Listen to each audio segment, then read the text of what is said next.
क्या अस्थमा फैलने वाली बीमारी है या ये एक दूसरे से होता है?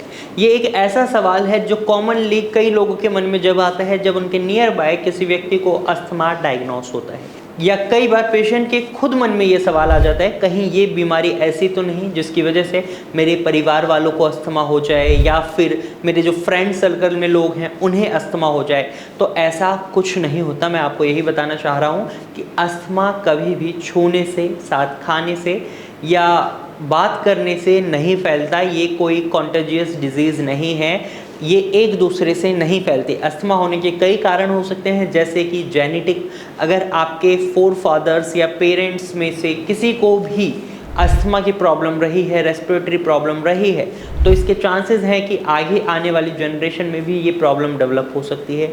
वरना कुछ ट्रिगरिंग पॉइंट्स रहते हैं जिनकी वजह से अस्थमा एग्रीवेट होता है या अटैक्स आते हैं, जैसे डस्ट में एनवायरमेंटल फैक्टर्स हो गए, जैसे डस्ट हो गया, आपका पॉल्यूशन हो गया, आपका क्लाइमेट चेंज हो गया, आपके घर में अगर पॉलन ग्रेन्स आते हैं या फिर आपके घर में आपने पैट्स पाल रखे हैं, उनके जो छोटे छोटे बाल घर में फैले रहते हैं, तो इससे भी अस्थमा बिगड़ सकता है या बन सकता है। इसके साथ साथ अगर आपको किसी चीज़ से एलर्जी है तो उस एलर्जी की वजह से भी अस्थमा बिगड़ सकता है।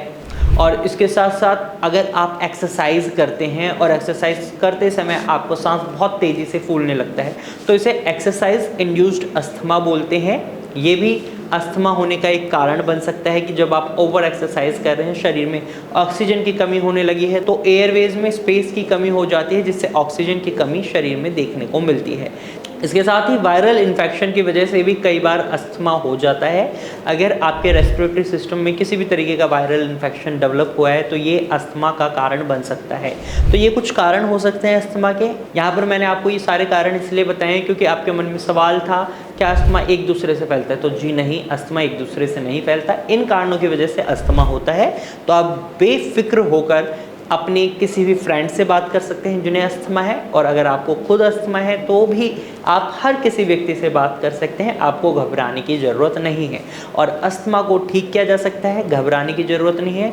कई लोगों को लगता है अस्थमा सालों साल ठीक नहीं होता, लेकिन with the help of homeopathic medicine with in 3 months 4 months asthma को प्रॉपरली क्योर करा जा सकता है। उसके बाद आपको दवाइयों की भी ज़रूरत नहीं होती।